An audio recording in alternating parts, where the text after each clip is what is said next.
እንደሚታወቀው ሁሉም የአረብኛ ፊደላት የራሳቸው መጠሪያ ስያሜ አላቸው። ታዲያ አስተውለን ከሆነ የዛ መጠሪያ ስያሜ የሚጀምረው በዛው በራሱ ፊደል ነው። ለምሳሌ ባእን ፊደል ብንወስድ ይህ ፊደል ባእ ተብሎ ይጠራል። ስሙ የሚጀምረው በዛው በራሱ በባእ ፊደል ነው።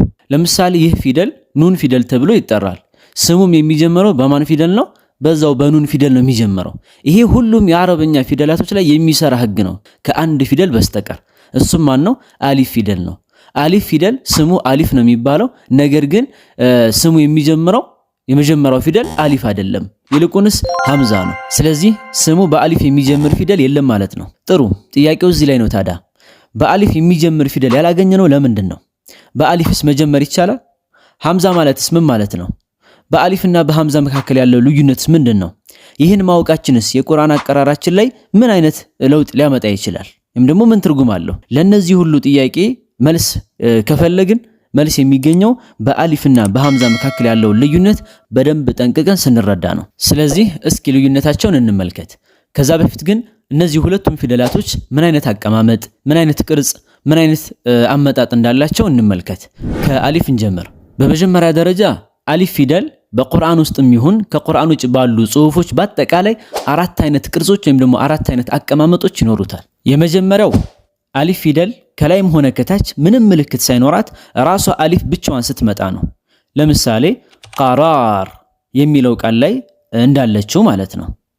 ሁለተኛው ደግሞ የጩብ ቅርጽ ያላት ወይም ደግሞ አሊፍ ኺንጀሪያ ተብላ የምትጠራዋ ስትሆን ከቃላት ላይ በትንሹ ተጽፋ የምናገኛት ናት። ለምሳሌ ሃዛ የሚለው ላይ እንዳለችው ማለት ነው። ሶስተኛው ደግሞ አሊፍ ከመድ ፊደል ጋር ወይም ደግሞ ከመድ ምልክት ጋር አብራ ስትመጣ ነው። ለምሳሌ ዱዓ የሚለው ላይ እንዳለችው ማለት ነው። ቁርአን ስንቀራ አሊፍን በዚህ መልኩ ካገኘናት እስከ 5 ሐረካ ድረስ ልትሳብ ትችላለች። አራተኛ የቃል መጨረሻ ላይ በዚህ መልኩ ስትመጣ ማለትም የያ ቅርጽ ላይ ከላይ ተቀምጣ ስናገኛት ነው። የዚህን ጊዜ ደግሞ አሊፍ መቅሱራ ተብላ ትጠራለች። ለምሳሌ አላ የሚለው ላይ እንዳለችው ማለት ነው።